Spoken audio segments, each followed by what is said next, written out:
Missing people who get lost in strange wilderness locations can end up becoming some of the scariest unsolved cases ever. People get lost in the woods of a national park never to be found, and it's always a creepy possibility for even the most proficient woodsman. A simple slip or even foul play are just two of the possible scenarios behind such strange missing person cases. Because in these unsolved cases of people going missing in the wild, true answers are often hard to find.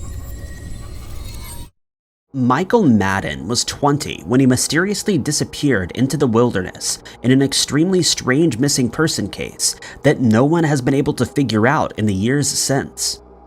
On the morning of August 10, 1996, he and his dog Matilda left for a camping and fishing expedition at the California Sandbar Flats.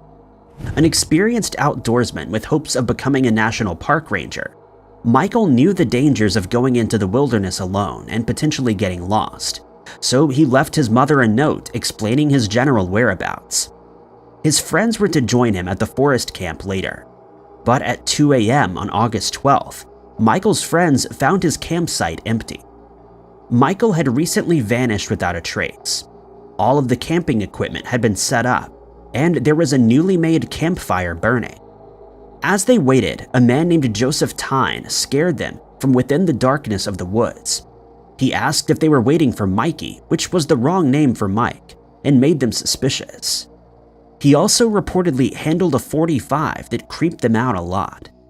At this point, they noticed the scary man was possibly wearing Michael's boots, but waited with him for 6 hours, possibly too scared to leave or even say a word.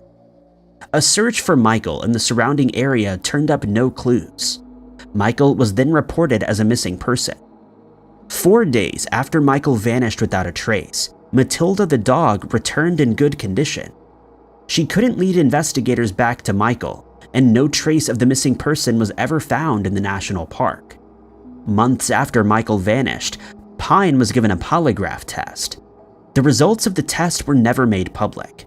He's never been arrested or charged in the case. Police have never found any traces of Michael and believe foul play was involved. Foul play is suspected, possibly by Cary Stayner, a man who was the reason for many unexplained disappearances in the Yosemite National Park forest in the 1900s. No crime scene evidence tying him to Michael's missing person case, however, has ever been found. Michael is described as being 6'1" and weighing 195 pounds when he vanished. He was wearing a t-shirt, shorts, and a San Francisco Giants or San Francisco 49ers hat at the time. The unsolved disappearance of Deputy Jonathan Auge in the summer of 1998 has become a topic of endless discussion within the true crime community in the years since. Jonathan was a 38-year-old father, and at the time of his mysterious disappearance, he was working at the Los Angeles County Sheriff's Department and was also a canine handler. On the day he went missing, he spoke with his supervisor and turned down an offer of a new instructor position because he enjoyed being on the canine unit and never missed a day of work. The athletic outdoorsman also completed an ultra-marathons and was busy ambitiously training for an amazing 100-mile running event later that month, when he inexplicably vanished without a trace and became a missing person. On the morning of June 11, 1998, Jonathan told his wife he was going on a run at the Devil's Punch Bowl and added that he wouldn't be missing from home by the time it got dark.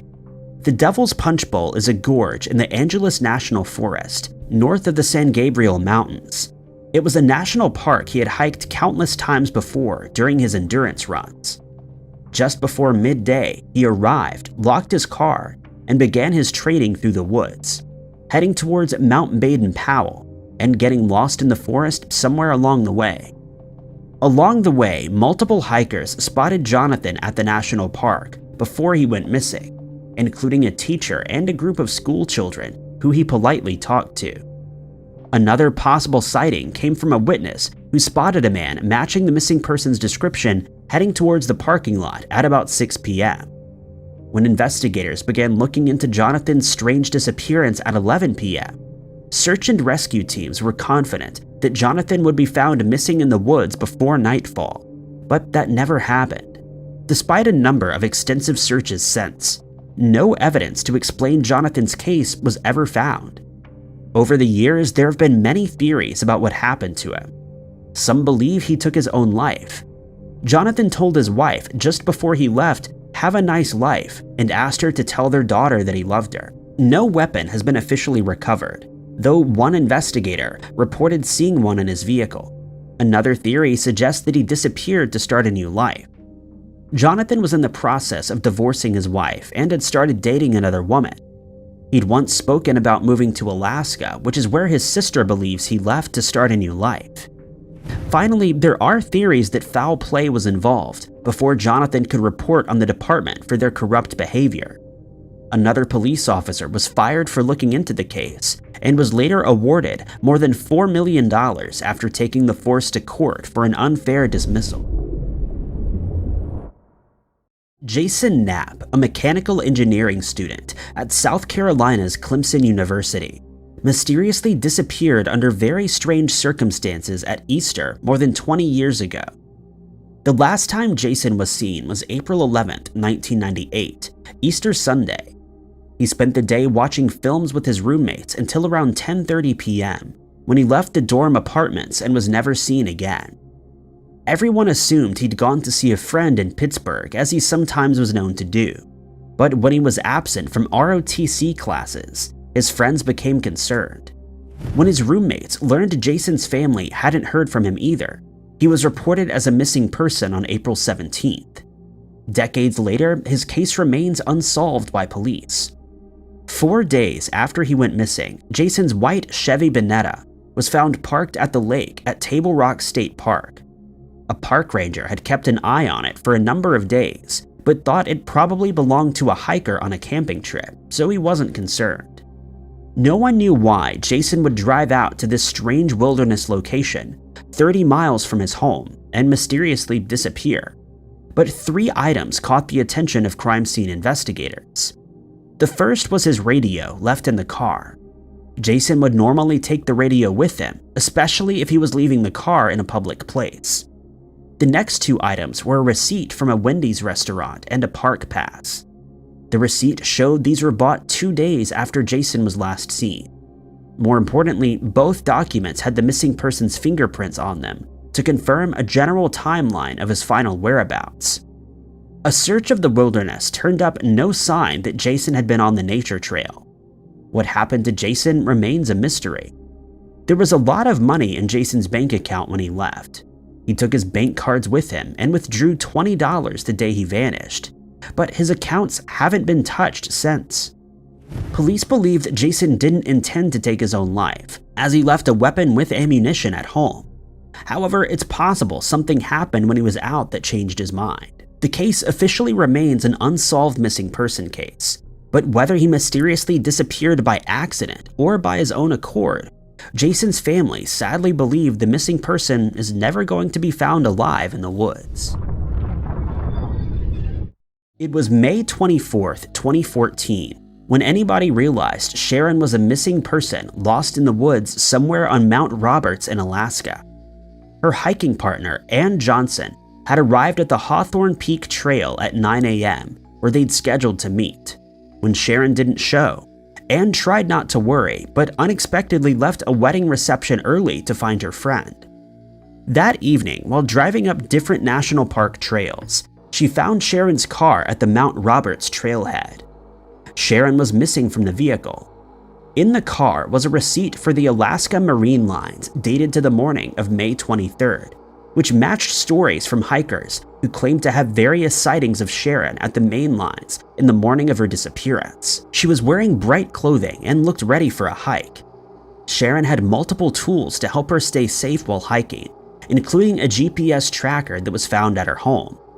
Her overnight pack was also found undisturbed. This confirmed that she was not planning to go on a long hike. Sniffer dogs were used to try to trace Sharon, and twice a scent was picked up, but there was no trail to follow. The scent was found at the trailhead near the parking lot. Despite multiple searches, no trace of Sharon has ever been found. She's described as being 5 foot 8 inches tall and weighing 135 pounds when she vanished. Anyone with information on this missing person case should contact Alaska State Troopers at 907-269-5511. Bruce and Louise Fairfax would often go on hikes together, and despite his medical condition, Bruce would sometimes tackle difficult walks through rough terrain.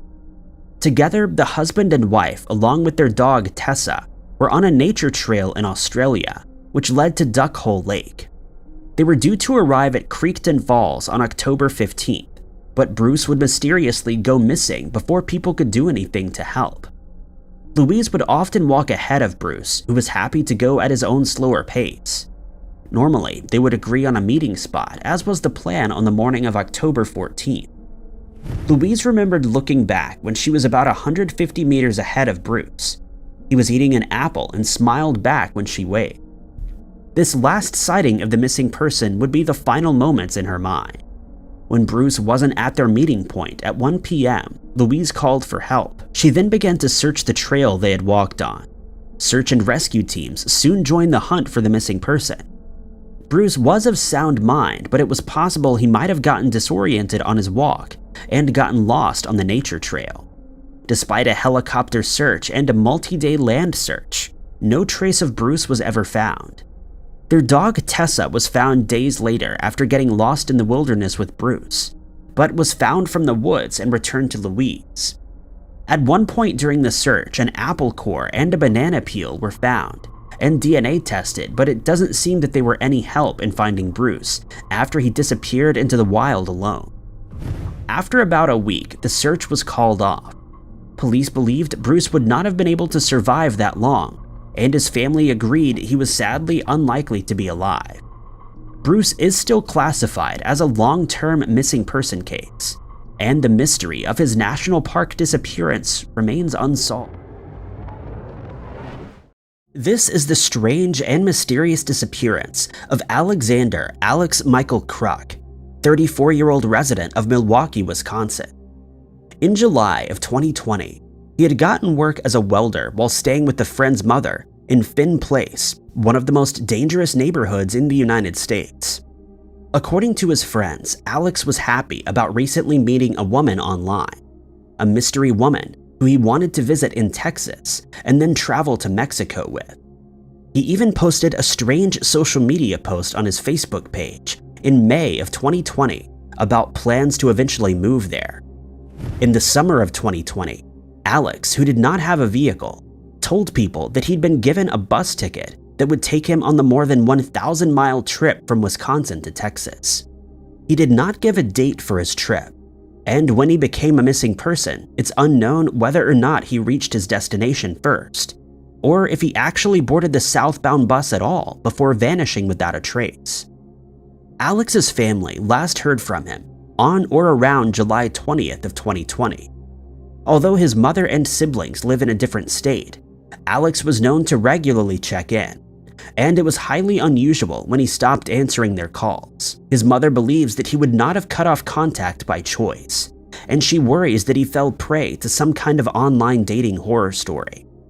Police detectives have not published any sort of leads on Alex's missing person case, but the ongoing investigation does remain open. Anyone with information should contact the Milwaukee Police Department at 414-933-4444. Fati Algul managed a gourmet food shop in New York City called the Garden of Eden Gourmet. There were 6 locations across the city during the time of his bizarre disappearance, but on December 27, 2001, the one in Brooklyn Heights found itself missing a crucial employee. Sometime around 8:30 p.m., 27-year-old Fati walked out into the night, rode the subway a few stops, and mysteriously vanished without a trace. Fati, who sometimes goes by Frank, was a Turkish citizen commuting to work in Brooklyn from New Jersey at the time of his unsolved disappearance. It had been a tough few months for him. Earlier that year, his mother had met an unexpected end in a traffic collision. Fati was prescribed medication to control his grief, but as the mystery goes, he stopped taking antidepressants approximately 2 weeks before he went missing. On December 27th, Fati walked out of the Garden of Eden market at approximately 8:30 p.m. He wore only his white chef's coat and left behind personal belongings such as his keys and wallet. Security camera footage appears to show him in a trance-like state during these final moments leading up to his missing person case. A coworker saw him on the Manhattan-bound subway car and attempted to greet him, but Fati ignored the man completely before abruptly exiting the train at Wall Street, located near Ground Zero, the former site of the World Trade Center.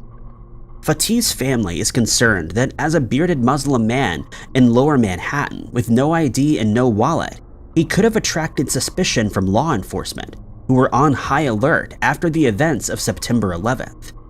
They worried that he could be in FBI custody with special agents.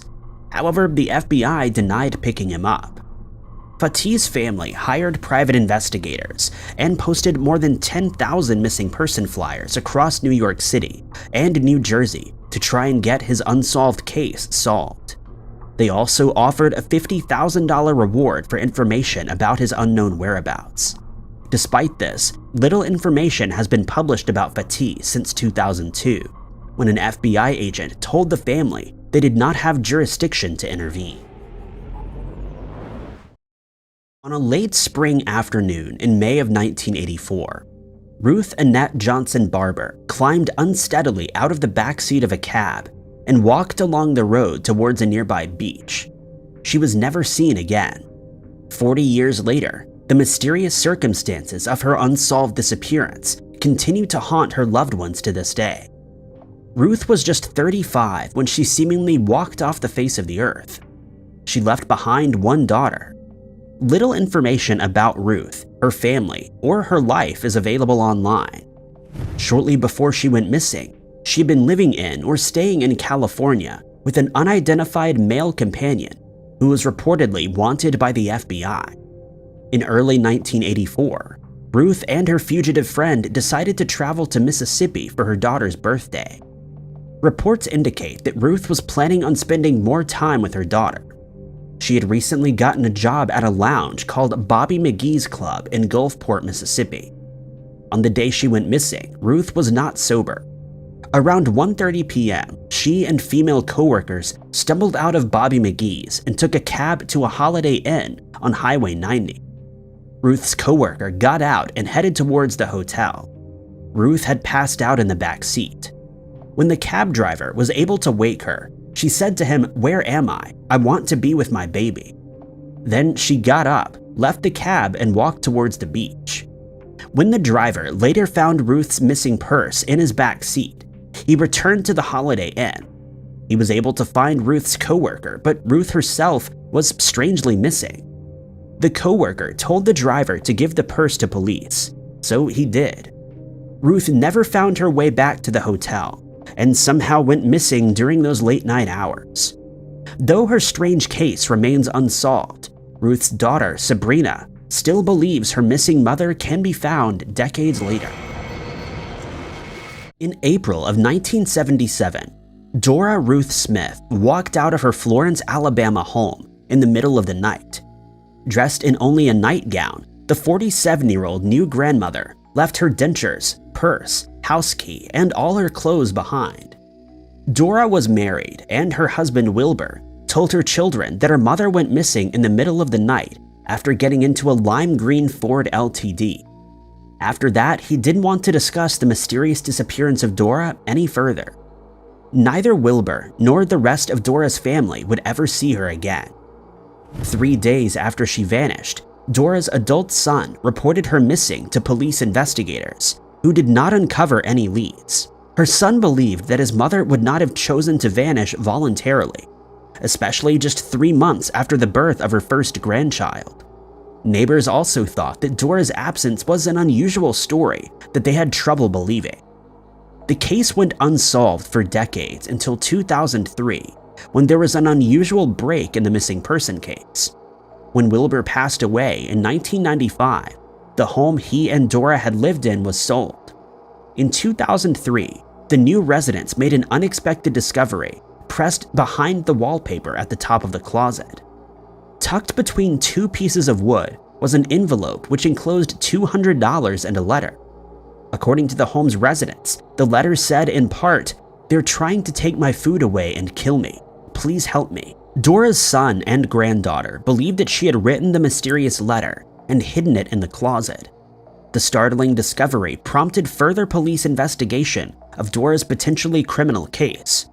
According to neighbors, there had been a long-held rumor that Wilbur took Dora's life and stashed her missing remains under the tin roof of a shed in their backyard.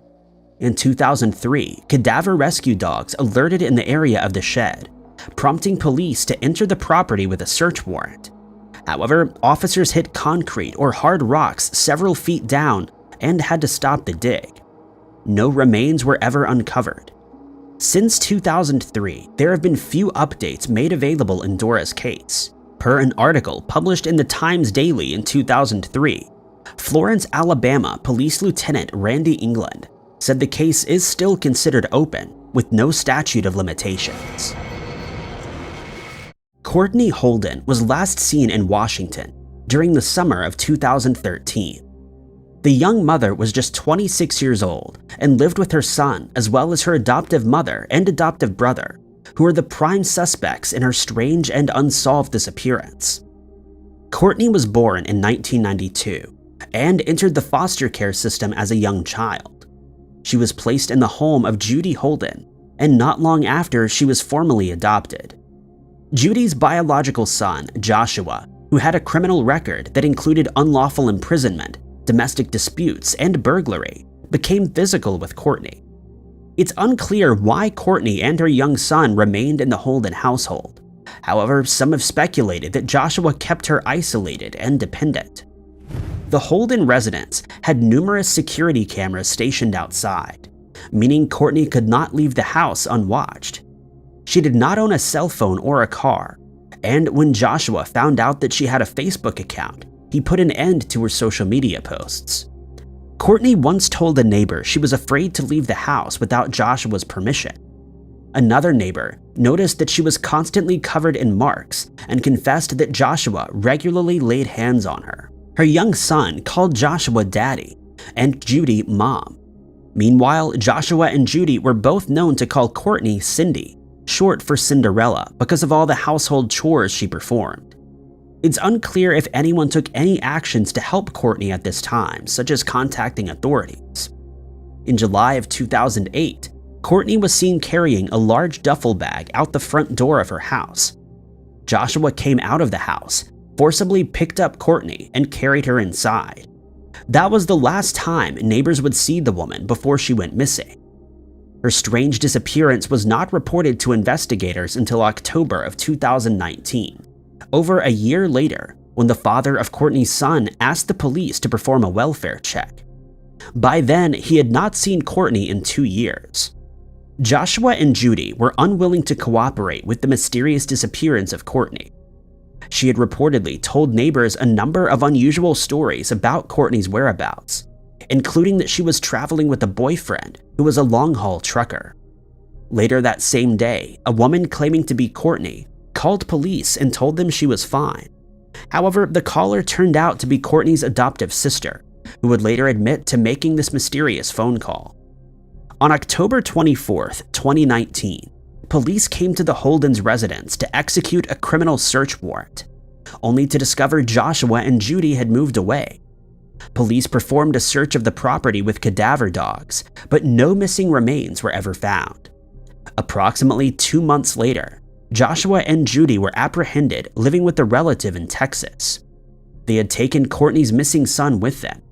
The boy was placed in the care of his father, and the Holdens were charged with criminal custodial interference. However, police were unable to find any actual crime evidence that they were involved in Courtney's strange disappearance, which remains unsolved. In 2010, Kenyan researchers began the Sea Links project, which aimed to explore and excavate a set of caves in southern Kenya. As researchers readied their archaeology tools and entered the gigantic cave system, they had no idea what was in store for them. They would leave the site with some amazing discoveries and a new understanding of human life. The cave is close to the Indian Ocean, and scientists have discovered an ancient history dating as far back as 78,000 years ago.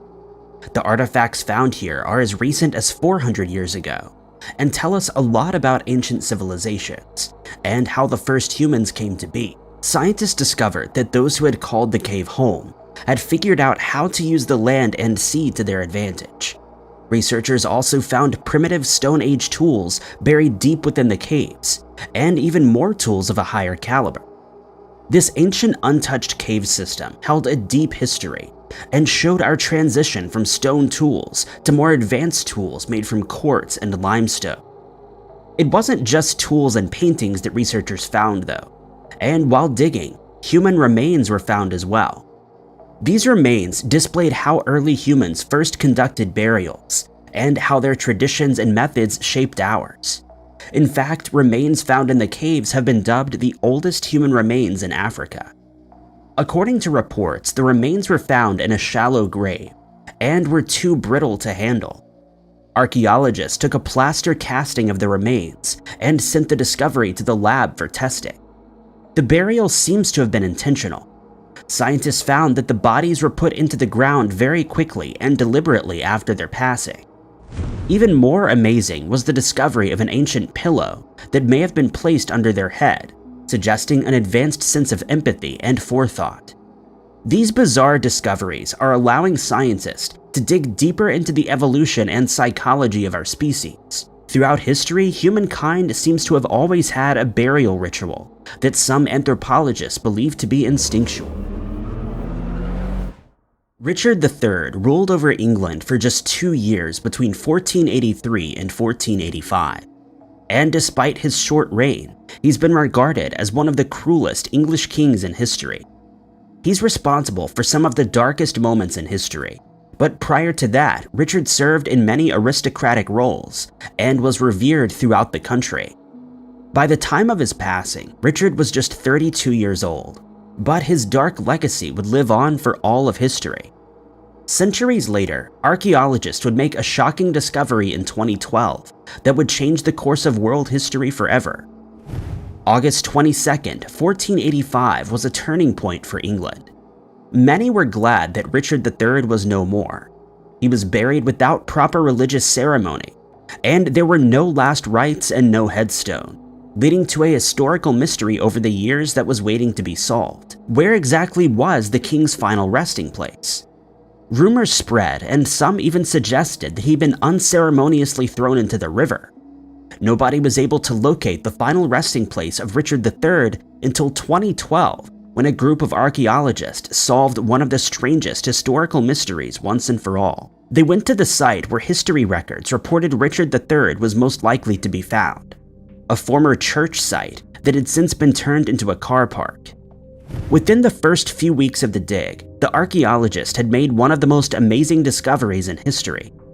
Hidden deep beneath the concrete and rubble were the secret remains of Richard III. His identity was forensically verified by historical axe wounds and his signature curved spine. Incredibly, they were able to use DNA and genetic fingerprinting to confirm that the remains were that of the lost king. This incredible discovery allowed historians to learn more about the events surrounding Richard's life, and also closed a centuries-long historical mystery. After rigorous forensic testing and examination by historians and experts from around the world, Richard III's remains were carefully handed over in 2015, and he was granted a full funeral and burial that was fit for a king. The King Richard III Visitor Center is where visitors can view 3D models of Richard III, and learn more about his life and the archaeological techniques used to discover and identify him. Olduvai Gorge is located in Tanzania and is a gold mine for archaeologists, and for many decades, researchers have flocked to the area to see what secrets they can uncover. Olduvai Gorge boasts the first evidence of human life, and parts of the gorge can be dated back to 2 million years ago. This site of first human activity has been of great interest to many researchers, and with each year that passes, more amazing discoveries are made as more of history's secrets are unearthed. One of the most incredible discoveries ever found, not just in Olduvai Gorge, but in the world, was made in 1968 by the Leakey team. The team had heard many history stories about the gorge and would make one of its most important finds in return. As the team dug through layer after layer of ancient soil and dirt, they found buried deep within the earth the remains of a human skull. According to reports, the discovery had to be pieced together from hundreds of tiny fragments. What they found would change the course of history altogether. Scientists at the site dated the fragments and realized they had an ancient past dating to over 1.8 million years ago, according to researchers. The remains were nicknamed Twiggy and were found to have a third set of molars that would have most likely belonged to an adult. This discovery helped scientists prove that all human life had started in Africa, and that humans had moved outwards to different places around the world. The amazing discovery of Twiggy's remains still is one of the most significant discoveries in modern human history. But the success of the team was outshined by an even more recent discovery many years later. In 1986, Live Science reported a huge discovery of 302 bones and teeth.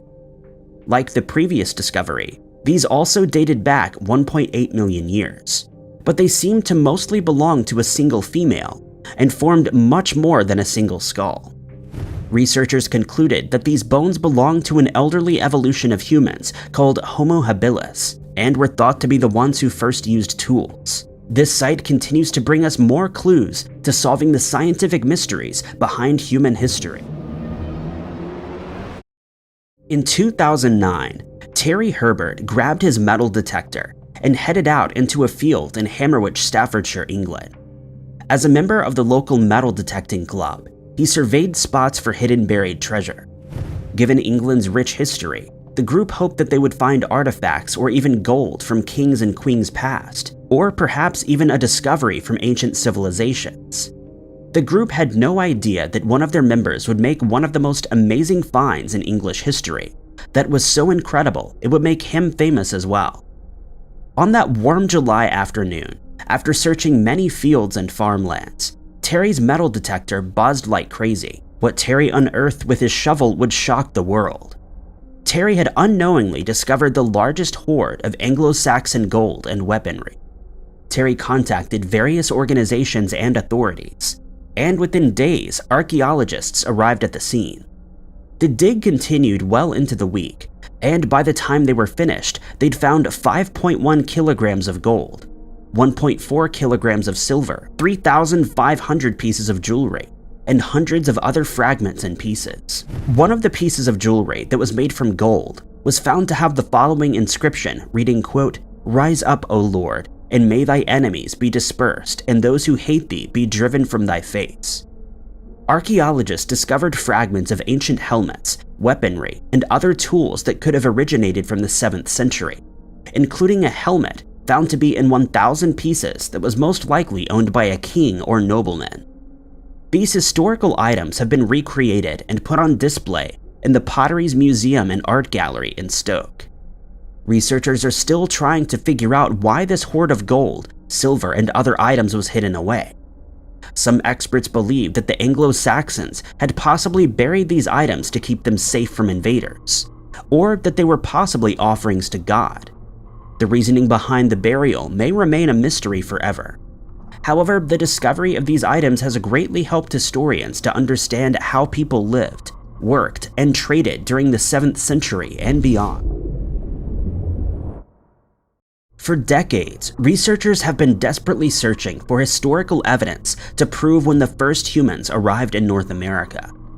Some surmise that the human occupation of North America dated back to 17,000 years ago, while other research uncovered tools in North America that were 30,000 years old. This has puzzled expert researchers and scientists for many years, and it wasn't until 2021 that this historical mystery was finally solved. In 2009, archaeologists uncovered footprints in the White Sands National Park, in an area that had been covered for centuries. Through physical examination, archaeologists were able to determine that the footprints had been left there before the land and mud had been fossilized, but there was no way to date these mysterious footprints. After 2009, teams of researchers would head out to the White Sands National Park in Mexico, hoping to be the ones to finally solve the mystery. Despite massive efforts, nobody was able to do so. That was until a recent discovery in 2021 made by the US Geological Survey that changed the course of history. Buried deep within the footprints were seeds for a type of aquatic plant that grows in fresh water. These seeds were extracted and carbon dating was performed on them. People waited anxiously for the results, and when they came back, its historical significance shocked everyone. Carbon dating on seeds that were found in the footprints confirmed that someone had passed through here between 21,000 and 22,000 years ago. This confirmed that humans had set foot in North America many years before people commonly believed so. These findings opened up a new world to researchers, and since then, they've been working valiantly to uncover more information about the ancient history behind the first humans in North America. The HMS Atalanta, previously known as the HMS Juno and the HMS Mariner, became a Bermuda Triangle mystery in 1880 when it was lost at sea while serving as a training ship. Built in 1844, the HMS Atalanta, then named the HMS Juno, played a part in the annexation of the Keeling Islands in 1857, after which it was renamed twice in 2 weeks in 1857, ultimately becoming a training ship for young cadets.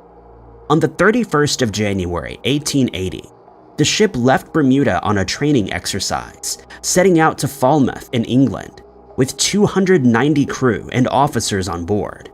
But the vessel would never reach its destination, and many theories have been put forward in an attempt to decipher the ship's unknown fate. When it became apparent that the Atalanta had been lost at sea, a store ship known as the Y was sent out to look for any signs of the ship and its crew, but to no avail. On the 15th of April the following year, it was believed that the Atalanta had made it to Falmouth, but celebrations were quickly cut short when it was revealed that in fact a merchant ship with the same name had docked there. On the 20th of April, crew from another ship called the Avon reported that they had come across evidence of a shipwreck near the Azores, though a follow-up investigation 6 days later found nothing. No missing people and no pieces of the ship. Despite reports that the ship was sturdy and well-stocked, one explanation for the mystery blames the very unseasoned crew. They mysteriously disappeared after being unable to handle the extremely rough ways at sea. One man who had served on the Atalanta later reported that the ship wasn't as stable as first believed, and it had a tendency to roll heavily in rough surf. To this day, no further signs of the HMS Atalanta have ever been found, and her crew's fate remains a strange Bermuda Triangle mystery. On Tuesday, the 28th of December, 1948, a Douglas DST-144 DC-3 plane went missing after going into the Bermuda Triangle.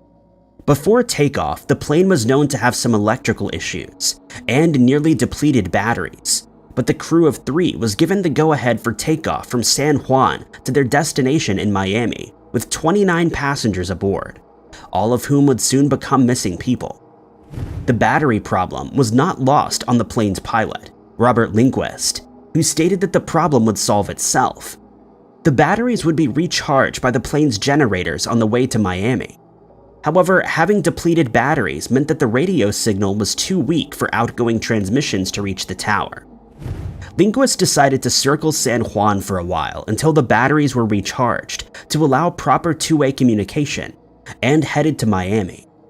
Approximately 30 minutes after departing, the Overseas Foreign Air Route Traffic Control Center in Miami was informed by Lindquist that they would be arriving in Miami at 4:05 a.m. At 4:13, the plane's crew reported that they were about 50 miles from their destination. Sometime later, communication with the plane was lost, and a strange mystery began. By 8:30, it was certain that the plane was lost as it still hadn't arrived in Miami. A report was sent to the US Coast Guard, who immediately started a search for the missing plane with help from multiple other sources. The areas between San Juan, Cape San Bias in Florida, Cape Romaine, the Gulf of Mexico, Cuba, and the Bahama Islands were scoured for any signs of the lost plane. But despite searching for 6 days, nothing was found. Many people believed that the missing plane was blown off course and that Lindquist had flown past Florida until the plane ran out of fuel, causing it to become lost at sea. The bodies of 2 missing people were found about 50 miles from Guantanamo Bay in January, but it was never confirmed whether they were aboard the missing plane, whose mysterious disappearance has never been solved. The strange mystery behind the mysterious disappearance of the Sylvia L. Ossa, a 590-foot cargo ship, occurred in October of 1976 when it failed to reach its destination in Philadelphia. The ship was carrying a shipment of iron ore from Brazil and a crew of 37 men that have since become missing people who were never found. When the owner of the ship was notified of the mysterious disappearance, he reported the ship as missing to the US Coast Guard. He stated that he had last communicated with the crew 2 days earlier when they reported that they would be delayed due to gale force winds and waves of up to 12 feet that had forced them to reduce speed. At that stage, the ship was sailing about 340 miles from Bermuda, but it was never heard from again. The Coast Guard waited 24 hours before starting a search, hoping that they would receive news from any missing people who were still alive, but to no avail. A freighter from Argentina was asked to search an area 140 miles from Bermuda, and they spotted an upturned lifeboat near an oil slick in the water. The lifeboat was later found to have belonged to the Sylvia L. Ossa, and a few hours later, a life ring and life preserver containing scorch marks were also found. The Coast Guard would then report that strange debris was being picked up all over that area, and it was presumed that the missing ship had been lost at sea. More than 8,000 square miles were searched by ships in the area and aircraft, but none of the missing people who were aboard the ship were ever found. A spokesman for the US Coast Guard stated that he found the ship's mysterious disappearance to be one of the strangest mysteries of the Bermuda Triangle. Most ships that encounter trouble are able to send out an emergency broadcast before they're lost, but with no SOS message sent, there was no clear indication of the ship's last known whereabouts to help with any rescue attempts. Despite the best efforts of military personnel, ships in the area, and aerial searches, no further trace of the Sylvia L. Ossa was ever found, and its fate, along with the 37 crew members who vanished, remains an unsolved Bermuda Triangle mystery to this day. The USS Wasp was known to be a formidable ship during the War of 1812, before it became the subject of a strange mystery in the Bermuda Triangle. On the 2nd of June, 1814, the Wasp captured the crew of a ship called Neptune that was soon sinking. Another ship called William was soon sinking 11 days later, and its crew was taken aboard. The Wasp would be responsible for 12 more sinking ships by the 21st of September. The Wasp then set sail for the Caribbean, but failed to arrive there and was never found. The last known sighting of the Wasp before it went missing was by a Swedish merchant ship that was headed to Falmouth in England, 3 weeks after the Wasp had battled with the Atalanta in late September. Some people believe that the Wasp's captain, known as Blakely, decided to change course through the West Indies, and they encountered 2 English ships. It's possible that a squall hit the 3 ships, but when it passed, only the 2 English ships were still afloat, and the Wasp may have been lost at sea. Another theory that's been put forward has to do with the battle against the Atalanta. Others believe that the ship encountered an unknown enemy ship, already damaged by the Atalanta. It stood no chance in the battle and was destroyed. Whatever the case may be, no further signs of the Wasp were ever found, and its mysterious disappearance remains a strange mystery that may never be explained. In October of 2015, a hurricane hit the Bahamas and it caused a 790-foot cargo ship called the Faro to be lost at sea, with none of the 33 missing people in the crew having ever been found. The Faro set out from Jacksonville, Florida on the 29th of September of that year, heading for San Juan in Puerto Rico. At this point, the hurricane was still categorized as a tropical storm, but the next day it had developed into a full-blown hurricane. The ship's captain, Michael Davidson, had planned to sail around the storm, but the Faro gradually drifted off course straight into the path of the oncoming hurricane. On the morning of the 1st of October, John Lawrence, the safety and operations manager at the shipping company that owned the Faro, received a voicemail that had been left by Davidson via satellite phone. The ship had run into trouble with navigation, and that water was streaming into one of the ship's holds. At 7:01, Davidson contacted the shipping company's emergency center, sounding panicked and reporting that there was an emergency. The ship was without propulsion and had started listing even more heavily. By the time that Davidson made contact with Lawrence, the ship was battling waves of up to 40 feet and winds of 115 miles per hour. He reported that the ship was listing at 15 degrees, and Lawrence informed him that he would be contacting the Coast Guard. Davidson replied that he agreed with the decision, and before ending the communication, stated that everyone on board was safe, but that they were in survival mode. This was the last time anyone heard from the El Faro. Davidson had sailed directly into the eye of the hurricane, causing the ship to go down. Debris from the wreckage was recovered over the next 5 days, but the ship's crew, however, was never found, and they remain a part of the Bermuda Triangle's strange and infamous history. Mary Denise Lands mysteriously disappeared on the 12th of March 2004, and her case remains unsolved to this day. Mary was part of a close-knit and loving family that lived in Marshall, Michigan.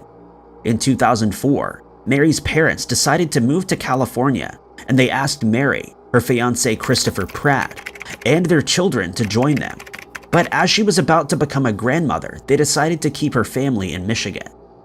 On the 14th of March of that year, Pratt contacted Mary's parents to ask if she was with them, as he hadn't seen her since the 12th between 10 and 10:30 p.m. But they also hadn't seen her, and her brother Mike reported her as missing to the Marshall Police Department. Deputy Chief Scott McDonald interviewed Pratt, who told him that Mary had left their home after they had an argument and left the house while dressed in medical scrubs. She was also wearing a leather jacket and had only taken her purse, leaving her cell phone and car keys behind. CCTV security footage showed that Mary had been at the Marshall Party Store on the 12th of March at about 6:30 p.m. She then went to a nearby tanning salon where she met up with Pratt, and witnesses reported hearing the couple arguing as they left. One of Mary's friends reported that she and Mary had plans to meet up that evening. But when she arrived at her house, Pratt told her that she was no longer available to go out. After this initial interview, Pratt ceased talking to investigators, and he has shown little interest in the case since. Tracking dogs traced Mary's scent to a nearby motel, but she was nowhere to be found. Her bank accounts and credit cards have seen no activity since her strange disappearance, and despite the fact that Pratt has been named as a person of interest in the case, he has never been officially named as a suspect.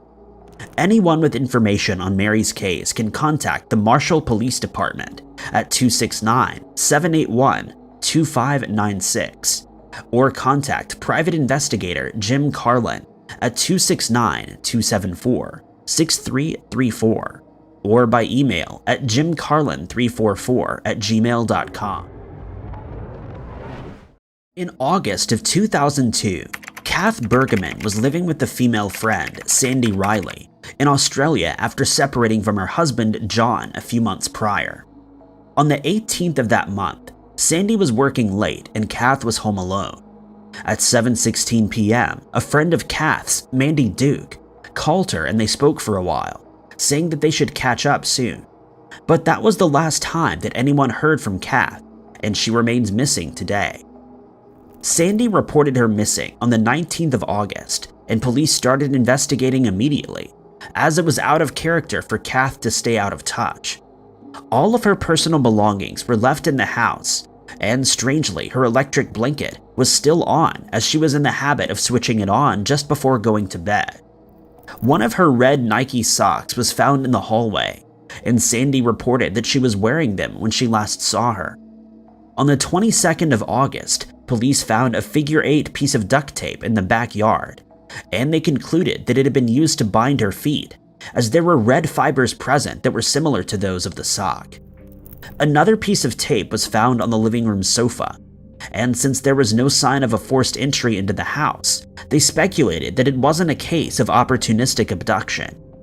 Investigators started to look at John and their 3 children, Stephen, Renee, and Dylan. They found that John was unhappy that she left and had been watching her from outside her new home. He'd been calling her incessantly and had told friends that he planned to take a hit out on her life. He and Stephen had also displayed agitated behavior when questioned about Kath's mysterious disappearance. According to the mystery, John told investigators that he'd been home with Stephen at the time of her disappearance, but his cell phone pinged off a tower 31 miles from his farm.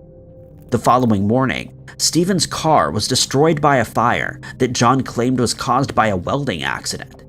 But Senior Constable Mick Harvey believes it was torched on purpose, and the insurance company shared this opinion. In 2017, police received an anonymous letter containing information that would only have been known to her abductor, but the author was never identified. Anyone who has information on Kath's disappearance is asked to contact Crime Stoppers at 1-800-333-000 or submit a tip at crimestoppers.com.au. A $1 million reward has been offered. The mysterious missing person case of Jake Lyons has been taken over by a cold case and missing person squad, since his case has remained unsolved since the 25th of August 2014. Jake's father, Rick, told investigators that he saw his son before he left for work in Melbourne, Australia that morning, and everything seemed normal.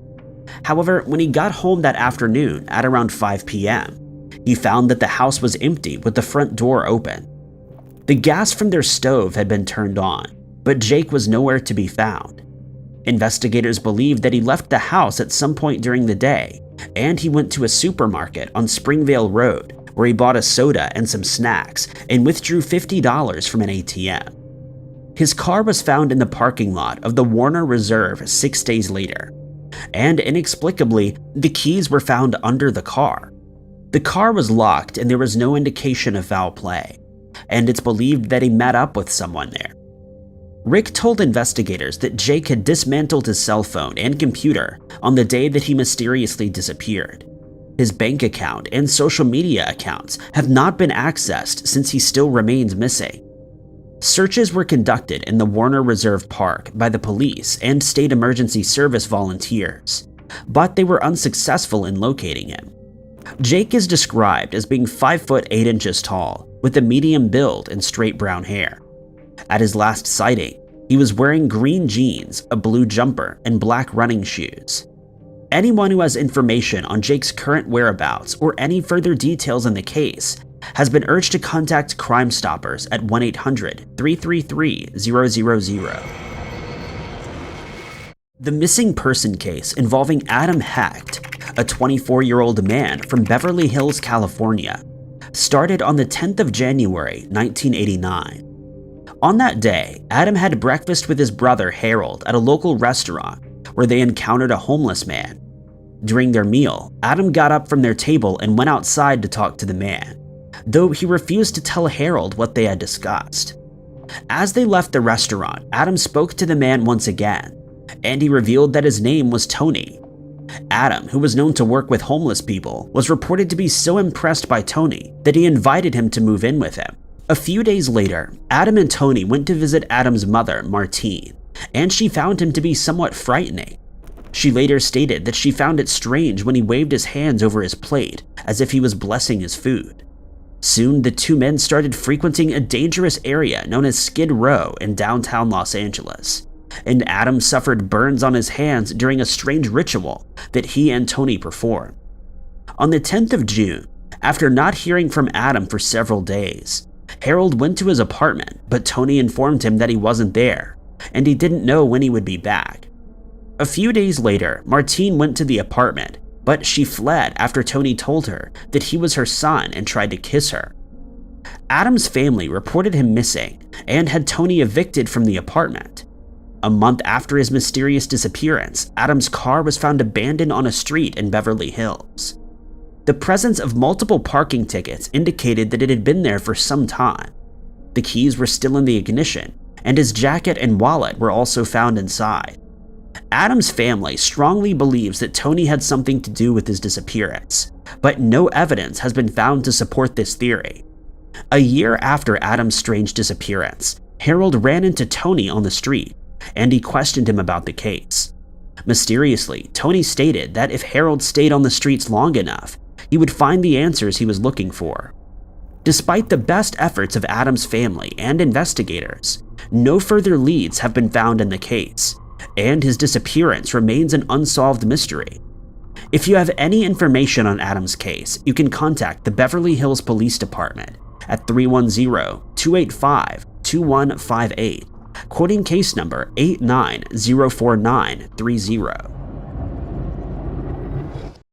In April of 1959, 57-year-old Bruce Campbell and his wife, Mabelita, from Northampton, Massachusetts, had driven to Illinois to see their son, Bruce Jr., and their newborn grandson. But during the long drive, Bruce began to feel confused and disoriented, and they decided to stop at the Sandman Motel in Jacksonville. It was your typical motel, each room with its own door facing the parking lot. Bruce immediately got into bed, and Bruce Jr. contacted Dr. E.C. Bone to examine him. He gave Bruce some medication to help him sleep, but it didn't seem to have much effect, and he only started to improve 2 days later. On the 14th of April, Bruce finally got the chance to visit with his family, and Bruce Jr. reported that he was still a little disoriented, but he seemed to be doing better. After returning to the motel, Bruce twice asked Mabelita if their car was locked up, and she confirmed that it was before going to sleep. At 2:15 a.m., she woke up to find Adam wasn't in the room with her. She checked the bathroom, but found that he wasn't there either and panicked. She checked the parking lot. Their car was still there, but there was no sign of Bruce, and so she checked with the office, but the clerk told her that he hadn't seen anyone walking past the office. She contacted the police and reported Bruce missing. She told them that he'd left the room still dressed in his bright green pajamas, and his wallet containing all his money, his shoes, glasses, and car keys were still in the room. The surrounding area was immediately searched, but no sign of Bruce could be found. The following day, the area was searched again by two fixed-wing aircraft and by helicopter, but once again, it was to no avail. The only solid lead that ever came was about a week later, when a farmer told investigators that he'd been woken up by shouting on or near his farm, which was located several miles outside the city. The area was thoroughly searched, but no further clues were found. After 2 weeks of searching, Mabelita reluctantly returned home without any answers. And to this day, Bruce's disappearance remains one of the most mysterious to ever occur in the history of Jacksonville. Thank you guys so much for watching. If you liked this video, be sure to hit that like button. Also, don't forget to subscribe and click that notification bell to keep up to date with all of our future uploads. But my name is Ty Knotts, and I'll catch you guys in the next video.